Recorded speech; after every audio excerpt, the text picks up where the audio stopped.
மதிப்புக்குரிய நீதியரசருக்கு தெரியல. ஐயா, தமிழ்நாட்டில் எந்த வியாபாரமும் லாபகரமாக இல்லையா, இந்த ஒரு வியாபாரம் தாயா நல்லா போயிட்டுருக்கு. அதனால தாங்கய்யா அதை 10 லட்சம் கொடுத்தோம்ங்கய்யா. ஏன்னா அப்படி கொடுத்தாதாங்க அடுத்து குடிக்கிறவன் கூடுவான். செத்தாலும் குடும்பத்துக்கு 10 லட்சம் இருக்குன்னா கொஞ்சம் கூட்டமாக வருவாங்கய்யா. அதில் அந்த வியாபாரம் நட்டப்பட்டுறக்கூடாது இல்லைங்கய்யா அப்படின்னு. இவங்களை புதைக்கும் போது மறந்துடாத, நம்மகிட்ட சாராயத்தை நம்ம ஒழிச்சிருந்தாலும் கள்ளச்சாராயம் காய்ச்சி 1 லிட்டரை ஊற்றிட்டான் புதைக்கிறோம். இவங்களை நம்ம வந்தால் அதை ஒழிச்சிருவோம். ஆனாலும் தயவு செய்து ஒரு பானை காய்ச்சா ஊத்துறா ஊற்றி மூடுறா. சை, கர்மம் முடிச்சு.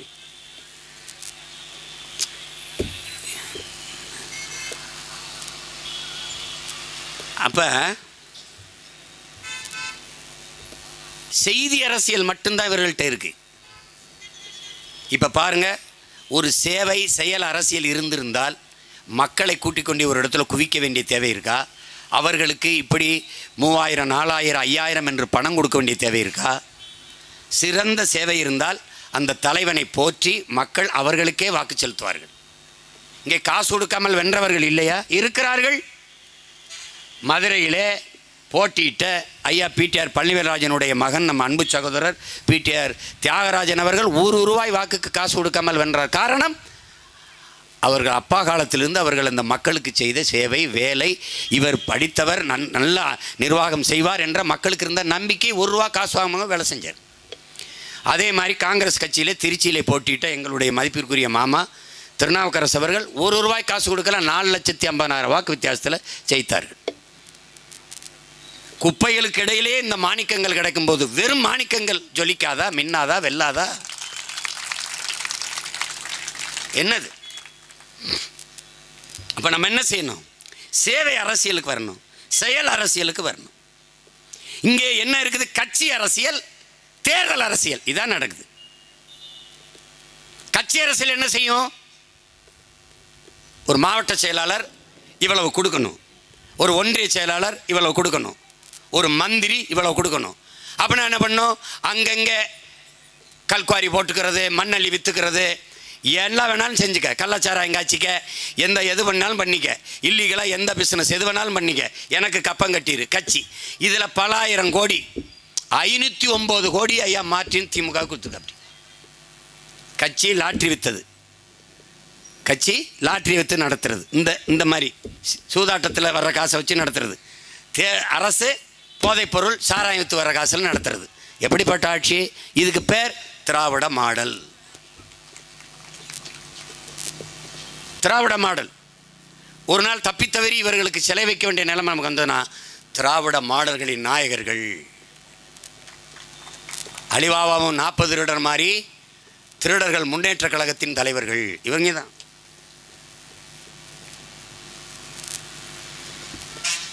இப்போ என்னங்கிறீங்க? பேச்செல்லாம் கொல்ல பேச்சு.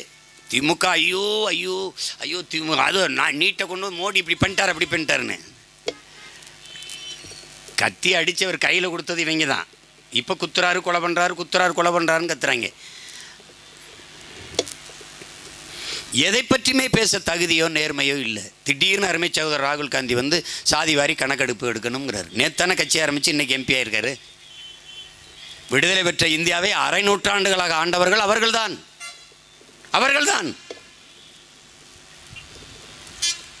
எப்படி இருக்கு? வகுப்பாரி பெண்ணிய உரிமையை பற்றி பேசுகிறார்கள், பெண்களுக்கு இடஒதுக்கீடு. இவர்கள் கட்சியில் எத்தனை பெண்கள் பாராளுமன்ற உறுப்பினர்கள்? இவர்கள் ஆட்சியில் இருக்கும்போது எத்தனை பெண் அமைச்சர்கள்? திராவிட முன்னேற்ற கழகம் பெண்ணிய உரிமை, எத்தனை பெண் அமைச்சர்கள், எத்தனை பெண் பாராளுமன்ற உறுப்பினர்கள்? இவர்களுக்கும் பெரியாருக்கும் சம்பந்தம் என்ன இருக்கிறது? என்ன சம்பந்தம் இருக்கிறது? சாராயத்தை இவர்களை வைத்துக் கொண்டு எப்படி ஒழிப்பாய்? எப்படி ஒழிப்பாய்? எப்படி ஒழிப்பாய்? தம்பி, மதம் ஒரு அபினுங்கிறான் மார்க்ஸ். கள்ளு சாராயம் குடித்தவன் கூட படுத்து எந்திரித்தால் தெளிந்து விடும் என்கிறார் பெரியார், ஐயா பெரியார். ஆனால் சாதி மத போரை ஏறினால் செத்தாலும் போகாது என்கிறார். அப்போ சாதி மதம் என்பது சாராயத்தை விட கொடிய போதையாக இருக்கிறது. அந்த போதையை வைத்துக் கொண்டு அரசியல் செய்பவன் எப்படி அற்ப சாராயத்தை ஒழிப்பான்? எப்படி ஒழிப்பான்? இந்த போதையை பற்றி எப்படி கவலைப்படுவான்? செத்தாலும் நீ சுடுகாடு போற வரைக்கும் உன்னோட கூட வருது இந்த சாதி மத போதை. ஒவ்வொரு மதத்துக்கும் தனித்தனி சுடுகாடு, தனித்தனியாக புதைக்கும் இடங்கள். ஒவ்வொரு சாதிக்கும் தனித்தனியாக புதைக்கும் இடங்கள், சுடுகாடு. அப்ப செத்தாலும் போகாத போதை சாதி மத போதை. அதை கெட்டியாக பிடித்துக் கொண்டு அற்ப கீழான உணர்ச்சியை தூண்டி அரசியல் செய்கிற இவர்கள் எப்படா சாராயத்தை ஒழிப்பான்? எப்படி இந்த மது போதை எப்படி ஒழிப்பான்? மது போதையை விட கொடியது மத போதை என்பதை நீ உணராததா? ஒரு நாட்டின் அரசிற்கும் மதத்திற்கும் 5000 கிலோமீட்டர் தூரம் இருக்கணும். அரசுக்கும் மதத்துக்கும் என்னடா சம்பந்தம் இருக்கு? எதுக்கு அது? ஒரு அரசு எல்லாவற்றையும் கடந்த மனிதம் போற்றுகிற அரசா இருக்கணும். மதத்தையும் கடந்து மனிதம்தான் புனிதம் என்கிற போற்றுகிற ஒரு அரசு, ஒரு ஆட்சியாளன் இந்த நிலத்திற்கு தேவைப்படுது. அதுவும் அற்ப மனிதனுக்கு மட்டும்தான் இவர்கள் அரசியல் செய்வார்கள். என் உடன் பிறந்தவர்களே, என் அன்பு தம்பி தங்கைகளே, உனக்கு 5000, உனக்கு 10,000, உனக்கு மிக்சி, உனக்கு கிரைண்டர், உனக்கு டிவி, உனக்கு ஃப்ரிட்ஜ், இது உனக்குத்தான், மனிதனுக்கு மட்டும்தான். அப்ப அரசியல் மற்ற உயிர்களுக்கு, காக்கைக்கு, கொக்குக்கு, நாய்க்கு, நரிக்கு, பூனைக்கு, ஆடு மாடுக்கு, சிங்கம்புலி கரடிக்கு, யானைக்கு, உலகில் இத்தனை உயிர்கள், மரம் செடி கொடிக்கு. ஏன் நீ சிந்திக்க மாட்ட? 400 அடி 500 அடி 800 அடிக்கு நீ ஆழ்குழாய் போர்வெல்லை உள்ள இறக்கி நீரை உறிஞ்சிக்கிற. எந்த மரமிட 500 அடிக்கு வேற உள்ள இறக்கும்? பனை மரத்தை தவிர. அந்த பனை மரமே கழுத்து முறிஞ்சு சாகுது என்றால் 1000 அடிக்கு கீழேயும் தண்ணி இல்லை என்பதை உனக்கு உணர்த்துது. பாலைவனத்தில் பனை வராது, வறண்ட நிலத்தில் பனை வரும். ஆனால் அந்த நிலத்தில் 1000 அடிக்கும் கீழே தண்ணி இல்லை என்றால் உன் நிலம் பாலைவனமாகுது. அது எச்சரிக்குது உனக்கு. நீ அதை கவனிக்க மாட்ட? ஏன் கவனிக்க மாட்ட? எந்த புரிதலும் இல்லை. அந்த இடத்துக்கு நீ வருவதுதான் செயல் அரசியல், சேவை அரசியல். செயல் அரசியல் என்ன? பல கோடி பனை திட்டம், 10 ஆண்டு பசுமை திட்டம். இதை செயல்படுத்துவது செயல் அரசியல், சேவை அரசியல். நீ அங்க வரணும். செயல் அரசியல், சேவை அரசியல் பசிக்கு சோறு போடுவதல்ல, நிரந்தர பசியை போக்குவது, பசி என்ற சொல்லே இல்லாமல் ஒழிப்பது, அதான் சேவை அரசியல். இப்போ ஒரு தலைவன், ஒரு மனிதன், ரெண்டுக்கு வேறுபாடு இருக்கு. இப்போ ஒரு தம்பி பசிக்குது என்கிட்ட கேட்குறான், இந்தா 200 ரூபா போய் சாப்பிட்டுக்க. நான் ஒரு மனிதன், அவ்வளோதான், நல்ல மனிதன், அவ்வளோதான். இப்போ என்கிட்ட இன்னொருத்த வர்றான், இப்போ நான் தலைவன், என்கிட்ட வர்றான், பசிக்குது ஐயா, இந்தா 200 ரூபா சாப்பிட்டு இங்கே வா, நான் இங்கே இருப்பேன், என்னை பார்த்துட்டு போ. திருப்பி வரான், ஐயா சாப்பிட்டியா, நல்லா சாப்பிட்டியா, சரி உட்கார் உட்கார். எந்த ஊர் நீ? உன் பேர் என்ன? என்ன படிச்சிருக்கேப்பா?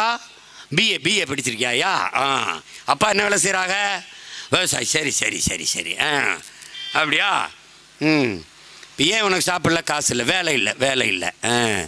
இப்போ ஒரு தலைவர் என்ன யோசிப்பான்னா, ஒரு பட்டம் படித்த ஒரு இளைஞன் ஒரு வேளை சாப்பிட முடியாமல் வறுமையில் இருக்கிறான், வேலை இல்லாமல் இருக்கிறான்னா இந்த நாட்டில் இந்த மாதிரி எத்தனை லட்சம் இளைஞர்கள் இருப்பான். இப்போ இவனுக்கு என்ன பண்ணணும்? ஒரு வேளை பசிக்கு காசு கொடுத்து பசி அமர்த்திட்டோம். ஆனால் இவனுக்கு 3 வேளைக்கும் சாப்பாடு கிடைக்க வேலை செய்யணும், பசி இல்லாமல் இவன் வேலை செய்யணும். அதுக்கு என்ன செய்யறதுன்னு ஒரு திட்டத்தை தீட்டி அதை நிறைவேற்றி அவனுக்கு வேலை வாய்ப்பை கொடுத்து, அவனை மாதிரி படிச்சுட்டு வேலை இல்லாமல் இருக்க எல்லாருக்கும் வேலை வாய்ப்பை கொடுத்து நிரந்தர பசியை போக்குறவன் எவனோ அவன்தான் தலைவன்.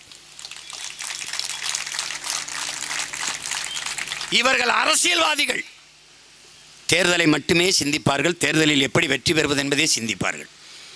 ஒரு கட்சி வென்றுவிட்டால் தேர்தல் 5 வருடத்துக்கு ஒரு தடவை வருது, முடிஞ்சு. இப்போ விக்கிரவாண்டியில் வந்திருக்கு, சரி, தேர்தல் முடிஞ்சோன்னு அதை மறந்துடணும். அடுத்த தேர்தல் வரும்போது அதை பற்றி சிந்திக்கணும். அதுக்கப்புறம் என்ன சிந்திக்கணும்? மக்களை பற்றி சிந்திக்கணும். விக்கிரவாண்டியில் என்ன தேவை? டாஸ்மார்க் சரக்கை சேமித்து வைக்க நீங்கள் கூட வச்சுருக்க, ஆனால் நாங்கள் உழைத்து விளைய வைக்கிற உணவுப் பொருளை சேமிக்க உணவு சேமிப்பு கிடங்கு வச்சிருக்கியா? இத்தனை ஆண்டுகளில் ஒவ்வொரு மாவட்ட தலைநகர்லையாவது உணவு சேமிப்பு கிடங்கு இருக்கா? இல்லை. அப்போ அங்கே போவதுதான் சேவை அரசியல், செயல் அரசியல். அந்த அரசியலை நாம் முன்னெடுக்கணும். தேர்தலை பற்றியே இவர்கள் சிந்தித்து கொண்டே இருப்பார்கள். ஆட்சிக்கு வந்ததில் இருந்து அதை பற்றியே சிந்திப்பார்கள். அது எப்படின்னு அதை பற்றியே சிந்திக்கிறார்கள். அதை பற்றி சிந்திப்பதாலே தான் கல்லூரிக்கு போகிற பெண்களுக்கு 1000, குடும்ப தலைவிக்கு 1000, சாராயம் குடிச்சு செத்தால் 10 லட்சம். இதெல்லாம் எதை நோக்கி? தேர்தலை நோக்கி. தேர்தலை நோக்கி. நல்லா கவனிச்சுக்கணும். அது ரொம்ப முக்கியம்.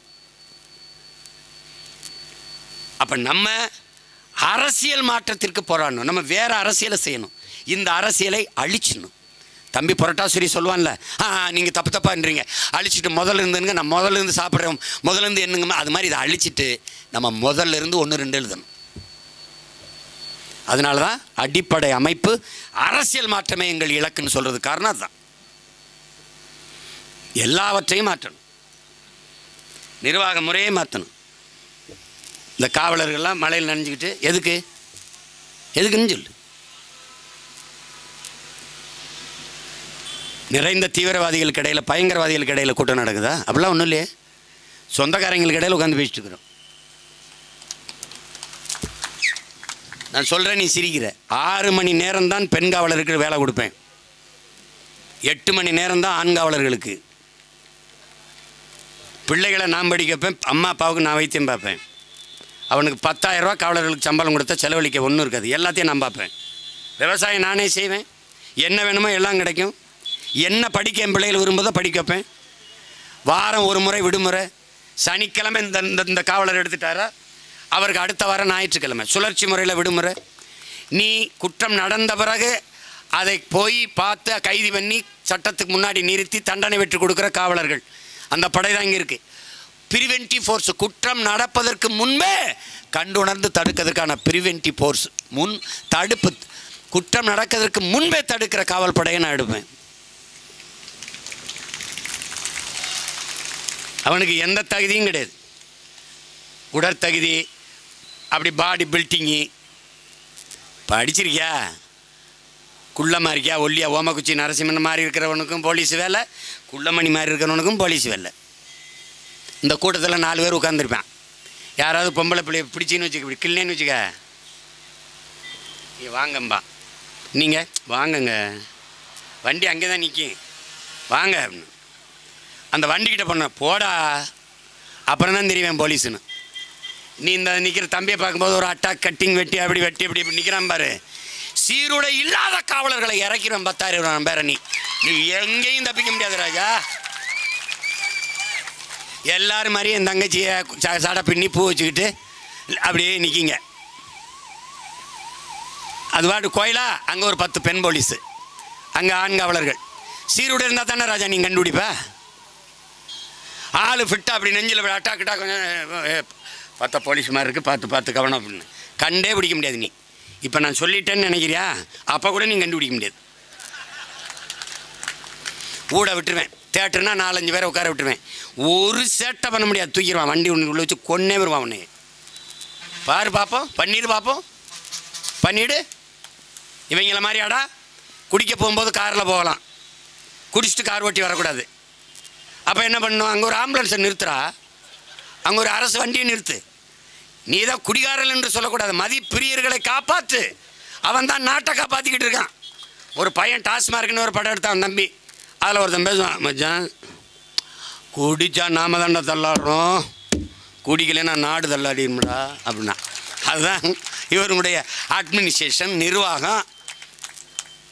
ஆகச்சிறந்த ஆட்சி, ஈடு இணையற்ற ஆட்சி, 2 ஆண்டே சாட்சி. இப்படிலாம் பேச இருக்கா உங்களுக்கு மனசாட்சி? ஐயோ, கொடுமை கொடுமை கொடுமை.